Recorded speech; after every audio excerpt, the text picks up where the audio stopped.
Item 7.17 is to consider amending Chapter 28, Article 28.15 of the Code of Ordinances of the City of Lubbock with regard to the adoption of the 2012 International Fuel Gas Code with local amendments. I'll entertain a motion. I move for approval. Second. I have a motion and a second. I'm going to open up the discussion with a presentation from staff on the Fuel Gas Code and the very significant local amendments. That's correct, Mayor. Mayor, City Council, we thank you for giving us a little bit of your time today. We'll try to be brief. This is one of those issues that it's kind of like from sipping from a fire hose. We're going to try to, in a nutshell, to give you benefit of information that the Fuel Gas Subcommittee has learned over a period of 4 years. If you have any specific questions, feel free to ask at any point. It'd probably be better at the end of the presentation. We'll flow through it, blow through it. It is a lot to try to absorb in a short amount of time. As you're aware, approximately 4 years ago, we had a tragic event occur in Lubbock, Texas. We had severe thunderstorms move through the area, caused a lot of lightning strikes and so forth, and one on 110th Street that took the life of a young man, Teel. Up to that point, we had known issues with a piping material known as CSST, or corrugated stainless steel tubing. However, nothing extremely significant up to that point. At least we had not had any injuries or deaths. With Mr. Teel's death, that was more or less the straw that broke the camel's back and caused us to start looking at our history in that regard. And lo and behold, we did find that we had some significant history there. Started looking at it and determined, look, we need to put the brakes on this product at this point and figure out what we need to do. So that is basically where we start with this story at this point. One of the things that we did was we decided to get with our pre-existing Model Codes Advisory Board, which of course you're aware of. They've approved these ordinances to bring to you. And establish a special research subcommittee called the Special Fuel Gas Subcommittee. They have been intrepid, to say the least. They are represented by a few of their folks here today in the audience. Your Model Codes Advisory Board, of course, is made up of a cross-section of the design and construction and trades community, as well as building users. And they are listed here, as you can see, and also in your handout material. The Special Fuel Gas Subcommittee is made up of several members of the overall Model Codes Board, as well as some folks from the outside where special expertise was needed. As you can see, of course, we've got representatives of the home building community, mechanical contractors and engineers, master plumbers, master electricians, and an electrical engineer on this. And in addition, of course, they were assisted by staff, electrical inspectors, plumbing inspectors, fire marshal, assistant fire marshal, and myself. In their deliberation process and their research process, a number of sources were consulted, many of whom actually gave presentations to the board, came and visited, some several times. Of course, this included the CSST industry, who did come in and visit on several occasions. Also, of course, there were lightning engineers, electrical engineers, forensic engineers who have looked at, in some cases, hundreds of CSST fire issues and done those investigations for insurance companies. And so there was a number of resources that they pulled from as they did their research and made their findings ultimately in this process. Again, it was a very well thought out process. Now, getting into the technical aspects, of course, the fuel gas code allows for a number of types of piping materials and always has. But the lion's share of these materials have always been either ASTM A53 rigid steel, or as you probably heard, black iron pipe, which is represented here, or CSST. Now, the original CSST product, what we call Generation 1 pipe, is the yellow jacketed material. You know, we colloquially know it as yellow CSST. It was developed back in the 1980s in Japan, primarily to address seismic issues. Being flexible, it addressed those seismic issues very well. Japan isn't overrun with lightning, so apparently there weren't any issues there, but they also have good bonding and grounding in Japan. So had there been any lightning, there would have been very few problems with it. This was brought over to the United States at some point in the 80s, and there was a benefit seen with its installation ease and its lack of fittings, the ability to install it quickly in a home with relatively unskilled labor. And when it was brought over here, it took off. One thing about this particular material, though, is there was no electrical or lightning testing component associated with its underlying standard, which is ANSI LC1. You heard that alluded to earlier, the LC1 standard.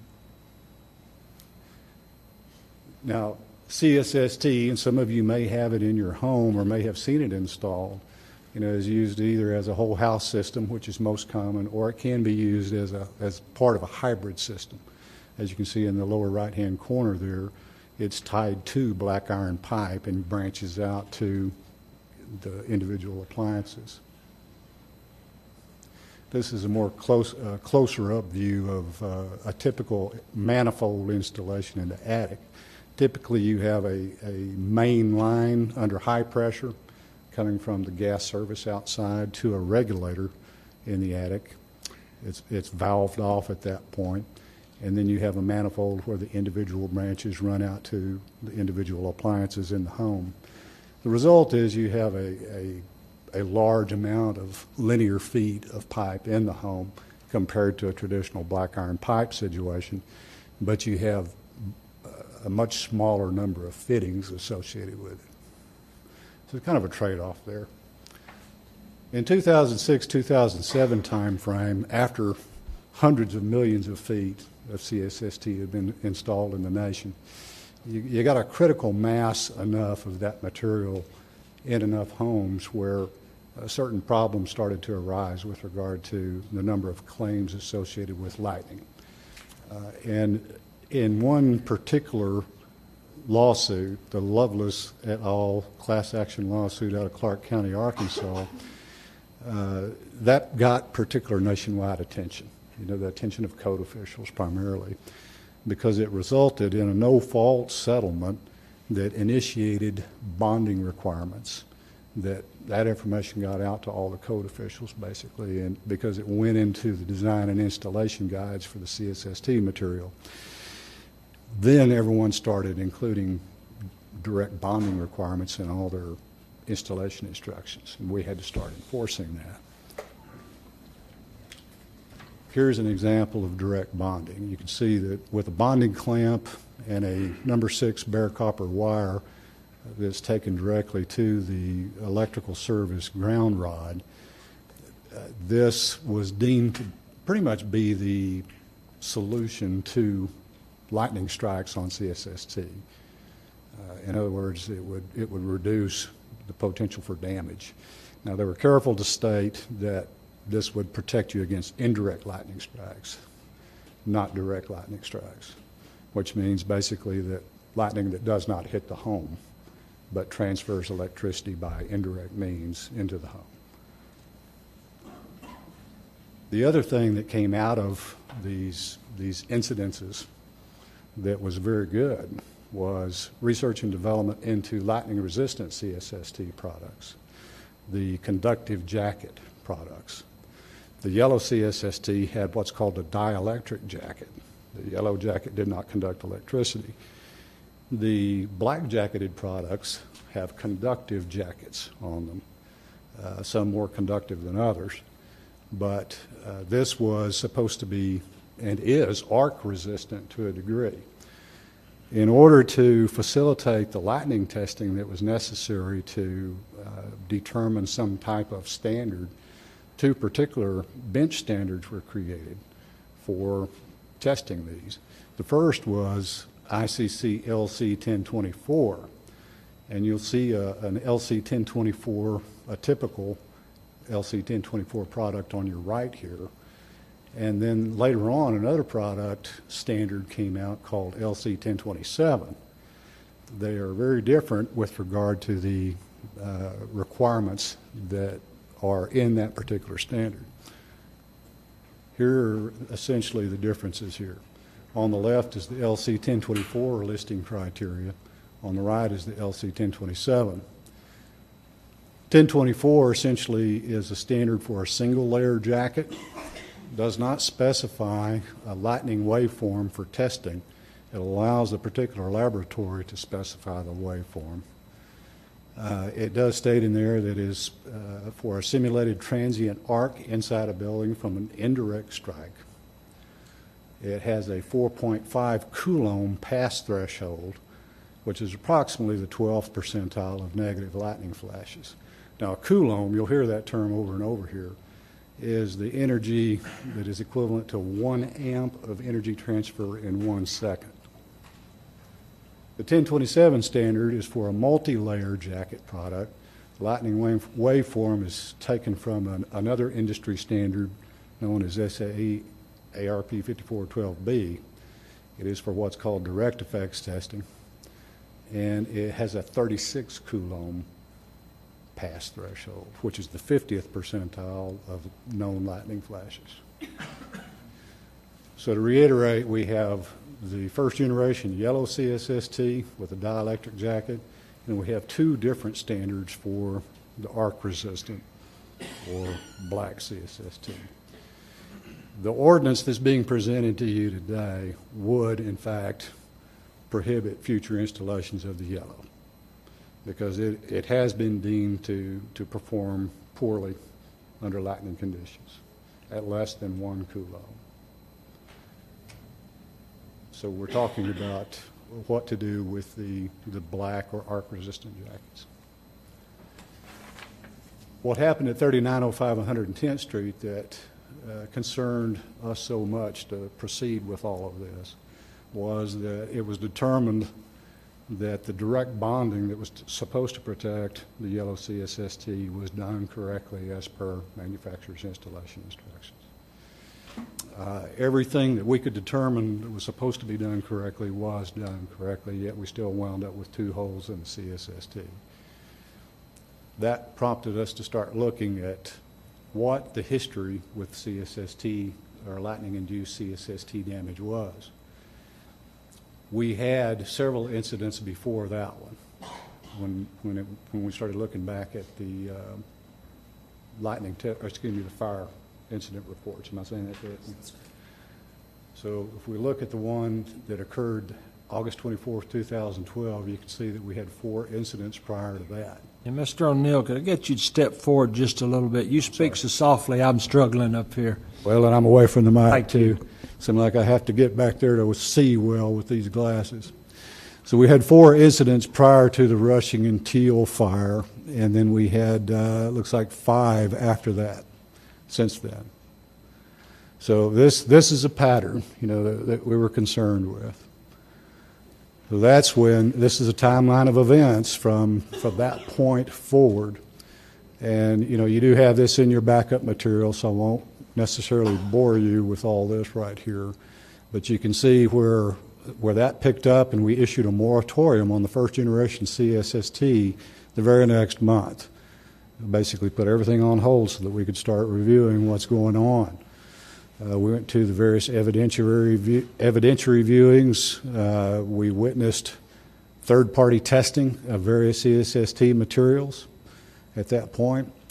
The Fuel Gas Subcommittee was formed and started researching the issue, and ultimately recommendations were made by your Model Code Board through their Fuel Gas Subcommittee. And then here we are, and we thank you. The recommendations by the Model Code Advisory Board at this time are for the first generation yellow CSST to prohibit new installations.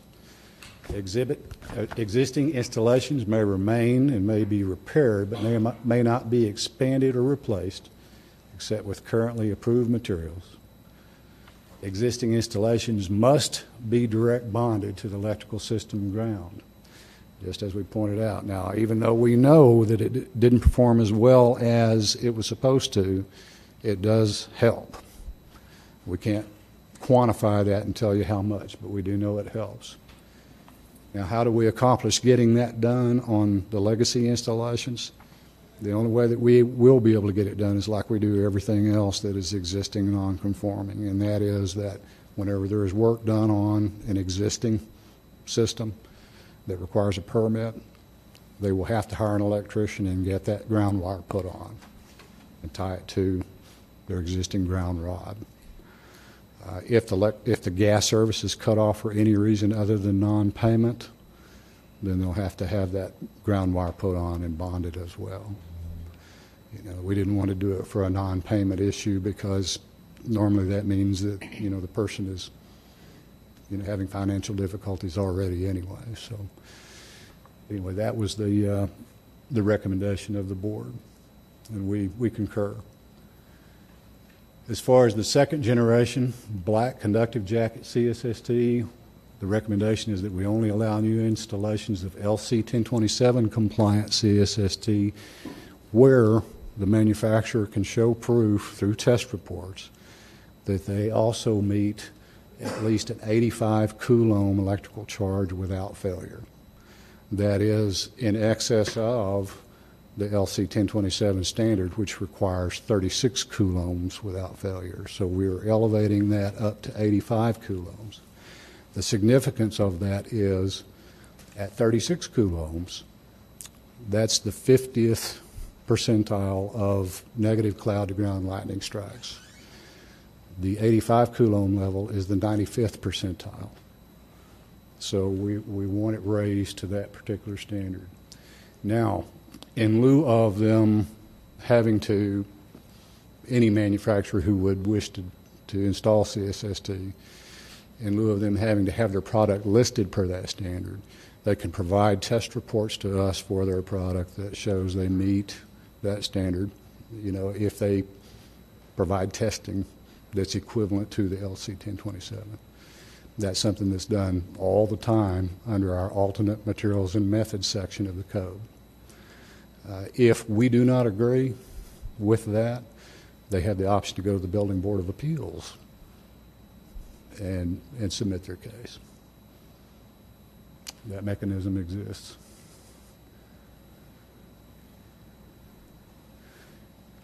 It's felt like this is necessary because of the uniqueness of Lubbock in our particular situation here.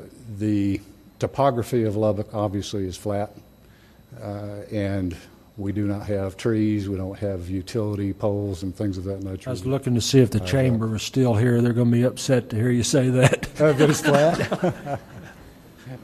Lightning storms are prevalent in Lubbock as well. Obviously, we just saw a report from Allstate that came forward, and it was advertised in the news that out of all of the counties in Texas, Lubbock ranks 5th with regard to lightning claims. Information that was provided to the Fire Marshal's office from Texas Tech, Department of Geosciences, indicated that I believe it was 25 or 2,400 lightning events per year, lightning strikes per year, cloud to ground. Average of 2,400.